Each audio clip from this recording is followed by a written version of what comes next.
Next is on, at and by. ಈ ಮೂರು ಪದಗಳ ನಡುವಿನ ಅರ್ಥ ಮತ್ತು ವ್ಯತ್ಯಾಸವನ್ನು ಕಲಿಯೋಣ. ಸೊ ಮೊದಲನೇದಾಗಿ ನಾವು ಆನ್ ಪದದ ಅರ್ಥ ಮತ್ತು ವ್ಯತ್ಯಾಸವನ್ನು ಕಲಿಯೋಣ.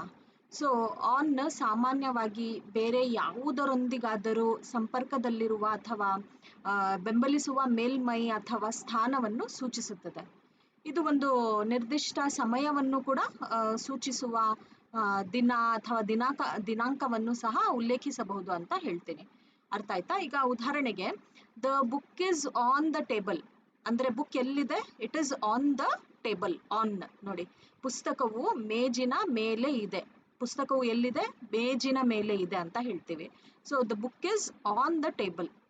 ಅರ್ಥ ಆಯ್ತಾ? ಸೊ ಆನ್ ಸಾಮಾನ್ಯವಾಗಿ ಬೇರೆ ಯಾವುದರೊಂದಿಗಾದರೂ ಸಂಪರ್ಕದಲ್ಲಿರುವ ಅಥವಾ ಬೆಂಬಲಿಸುವ ಮೇಲ್ಮೈ ಅಥವಾ ಸ್ಥಾನವನ್ನು ಸೂಚಿಸುತ್ತದೆ. ಇದು ಒಂದು ನಿರ್ದಿಷ್ಟ ಸಮಯವನ್ನು ಸೂಚಿಸುವ ದಿನ ಅಥವಾ ದಿನಾಂಕವನ್ನು ಸಹ ಉಲ್ಲೇಖಿಸಬಹುದು ಅಂತ ಹೇಳ್ಬೋದು.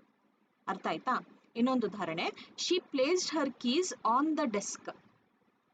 ಓಕೆ, ಅವಳು ತನ್ನ ಕೀಲಿಗಳನ್ನು ಮೇಜಿನ ಮೇಲೆ ಇಟ್ಟಳು. ಆನ್.